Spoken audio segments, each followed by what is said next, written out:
श्री स्वामी समर्थ महाराज की जय.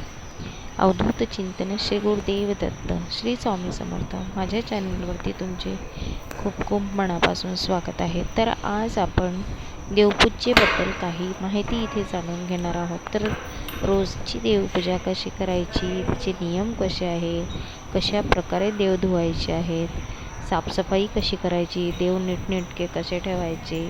तर बघा, इथे मी सर्व संपूर्ण इथे देव वगैरे सगळे काढून ठेवलेले आहेत. स्वामींचे फोटो, गायत्री मातेचे फोटो, त्यानंतर विष्णू देवतेचा फोटो, हे सर्व नीटनेटकं स्वच्छ करून घेतलेले आहे. आणि तिथले कचरासुद्धा, त्याची फुलेसुद्धा इथे काढून ठेवलेले आहेत. त्यानंतर आपण सगळं नीटनेटकं सर्व काढून घ्यायचं आहे.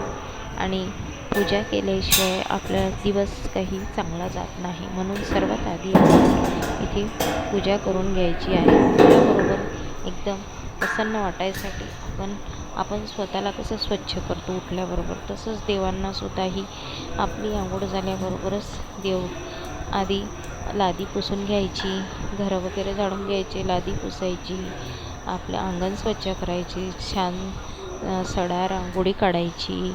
त्यानंतर सर्व नीटनेटकी स्वच्छता झाल्यावरती आपण आपलं स्नान झाल्यावरती शुद्ध वस्त्र वापरून त्यानंतरच देवांची आंघोळ घालायची. तसं अशुद्ध शरीराने देवघरात जाऊ नये. त्यानंतर आपण अशा प्रकारे इथं देव स्वच्छ करून घेतलेले आहे.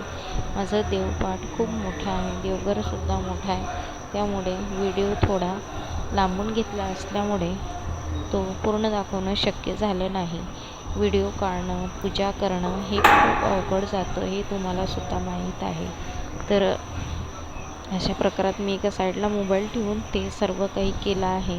आणि देवपूजा करणं म्हणजे 1-2 तास तर नक्कीच जातात. एकेकाने देव काढणं, स्वच्छ करणं, पुसणं, त्याला चंदन, अक्षत, कुंकू, हळद सर्व इथं लावून घ्यायचं.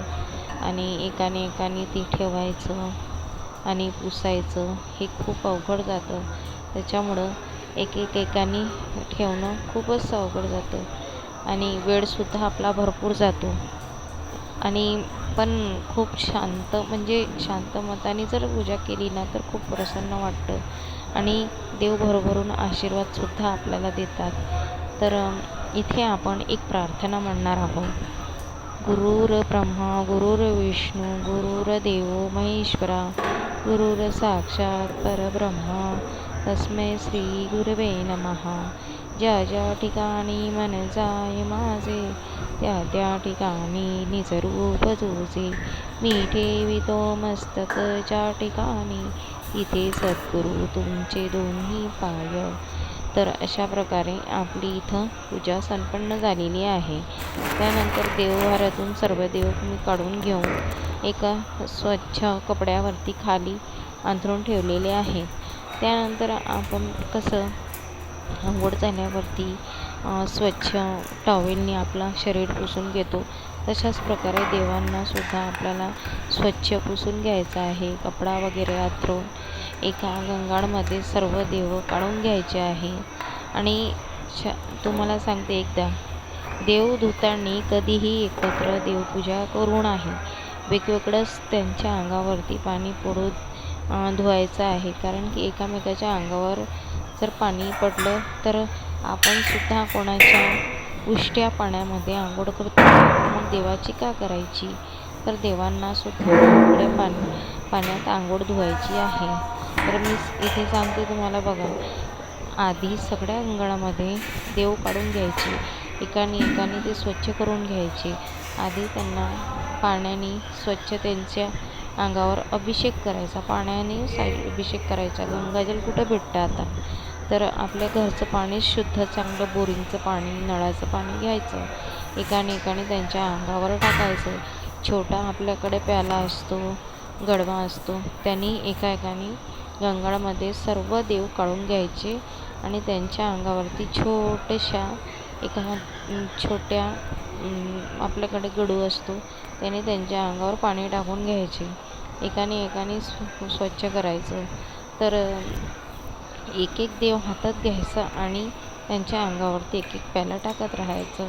बघा इथे मी तुम्हाला व्हिडिओमध्ये डेमो पण करून दाखवलेला आहे की कशा प्रकारे तुम्ही त्यांची पूजा करायची.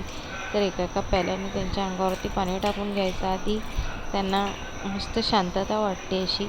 आपल्याला कसं अंगावर पाणी घेतल्यावर तर उन्हाळ्याचे दिवस असल्यामुळे आपल्याला पण किती गरम होतं ना, तसं देवांनासुद्धा गरम होते. तर अशा प्रकारे एक एक तर इथे बघा मी अशा प्रकारे एका एकाने सर्वांच्या अंगावरती पाणी टाकलेलं आहे आणि एक एक देव नीटनेटका स्वच्छ धुवून घेतलेला आहे. तर पाणी मी बोरिंगचंच वापरते, कारण की बोरिंगचं पाणी हे शुद्ध पाणी असतं आणि हे नवीन पाणी येतं म्हणून त्याच्यामुळे बोरिंगचं पाणी त्याला हात बोट नाही लागत, काही नाही, काही खरकटं वगैरे नाही पडत, काही नाही. तर बघा इथं मी एकाने देव कसा स्वच्छ धुवून घेतलेला आहे. म्हणजे गडव्याने एकाच्या अंगावरती पाणी टाकलेलं आहे, म्हणजे एकामेकांना खरकटं पाणी भेटलं नाही पाहिजे म्हणून मी एकाने तर देव स्वच्छ करून घेतलेला आहे. म्हणजे एकामेकाचं पाणी अंगावर पडता कामा नये. तर म्हणजे कसं प्रत्येकाच्या अंगावर पाणी वेगवेगळं पडतं आणि दोषसुद्धा आपल्याला इथे लागत नाही. तर प्रत्येक देव एकाने इथं आपण स्वच्छ करून घेतलेलं आहे. तर अशा प्रकारे तुम्हीही देव असे गंगाळमध्ये एकाने काढायचे. आधी पाण्याने अभिषेक घालायचा त्यांना नीटनेटका. गंगाजल तर आपल्याला मिळत नाही, पण शुद्ध पाणी जे बोरिंगचं पाणी आपण घेतो त्या पाण्याने आपल्याला इथे त्यांचा पहिले अभिषेक घालायचा आहे एकाने आणि ते सर्व पाण्यातून देव काढून घ्यायचे आहे. तर तुम्हाला मी इथे सांगितलेलं आहे की कशा प्रकारे मी इथे पाण्यातून देव काढून घेतलेले आहे आणि ते मी कपड्यावर इथे काढून ठेवलेले आहे. तर खाली ठेवायचे नाही, कारण की खाली ठेवल्यामुळं आपल्याला दोष भरपूर लागतो.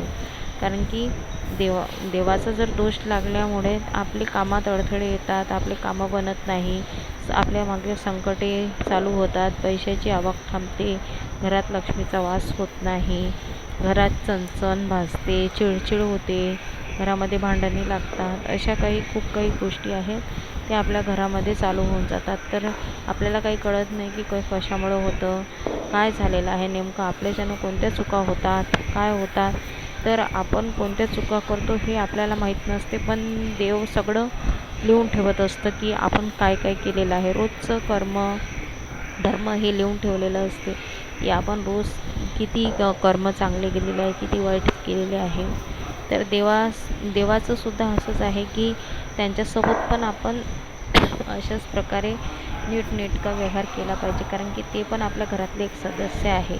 जसं आपण आंघोळ करतो, आपण नीटनेटकं स्वच्छ होतो, टावेलने अंग पुसतो आणि प्रत्येक कामे कसं स्वच्छपणे करतो, तशाच प्रकारे ते पण आपल्या घरचे यजमान आहेत. तर त्यांची पण आंघोळ आपण नीटनेटकी केली पाहिजे, त्यांना पण स्वच्छ केलं पाहिजे, त्यांचा पण साच केला पाहिजे. तशाच प्रकारे आपण करतो तसंच त्यांना पण करायचं आहे. तर इथं बघा एकाने मी देव धुवून घेऊन टॉवेलने स्वच्छ करून घेतलेला. एक टॉवेल माझा खाली अंथरायचा आहे आणि एक टॉवेल मी त्यांचा पुसायचा ठेवलेला आहे. तर एकाने मी सगळे देव इथे स्वच्छ करून घेतलेले आहे आणि त्यानंतर त्यांना पिवळं चंदन हे सुवासिक असल्यामुळे देवांना खूप आवडतं. सुवासिक वस्तू वापरल्याने आपलं मन पण प्रसन्न राहतात आणि देव पण प्रसन्न होतात आणि ते आपल्याला भरभरून आशीर्वाद प्राप्त करतात. तर इथे मी पिवळ्या चंदनचं इस्तेमाल करत आहे.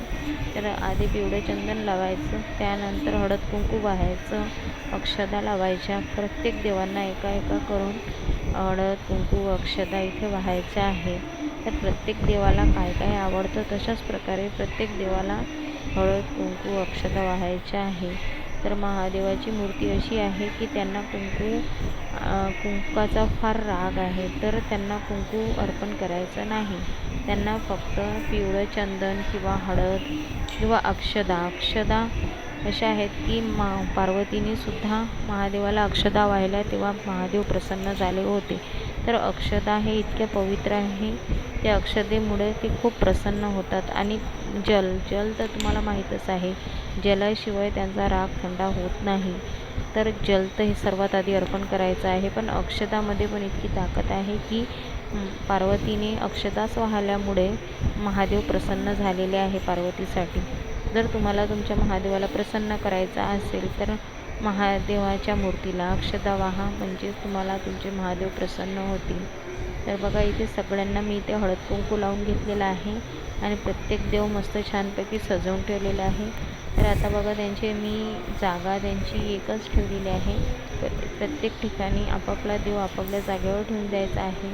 जी त्यांची जागा आहे त्या ठिकाणी ते तिथे ठेवायची आहे. त्यांची जागा बदलायची नाही, कारण की जी जागा त्यांचं ठिकाण असतं त्याच ठिकाणी त्यांची स्थापना करायची असते. कारण की जागा बदलण्यामुळे म्हणजे ते जसं आपलं असतं की आपल्याला एक जागा आवडते, तसंच त्यांची पण असते. ज्या जागी त्यांना स्थापन करायचं त्याच जागी तिथे ठेवायचं आहे. तिथेच ते प्रसन्न आणि आनंदित राहतात. जागा वारंवार बदलल्याने त्यांचं मन लागत नाही आणि ते आपल्याला भरभरून आशीर्वाद देत नाही. तर अशा प्रकारे माझी पूजा होती आणि बघा मी प्रत्येक देव कसा नीटनेटका इथे ठेवलेला आहे. आणि मी उभ्याने व्हिडिओ काढल्यामुळे माझा व्हिडिओ नीट बनला नाही. नेक्स्ट टाईम मी व्हिडिओ काढेल तो मी पूर्ण व्हिडिओ काढेल. आणि एकटीची पूजा करून व्हिडिओ काढणे म्हणजे खूप अवघड जातं, त्यामुळे थोडंसं क्षमा मागते मी तुम्हाला. थोडासा चूकभूल झाली असेल तर मला माफ करा. तर अशा प्रकारे हा व्हिडिओ होता. आवडला असेल तर व्हिडिओला लाईक, शेअर, सबस्क्राईब नक्की करा. आणि अशा प्रकारे हा व्हिडिओ माझा झालेला आहे. तर श्री स्वामी समर्थ लिहायला विसरू नका.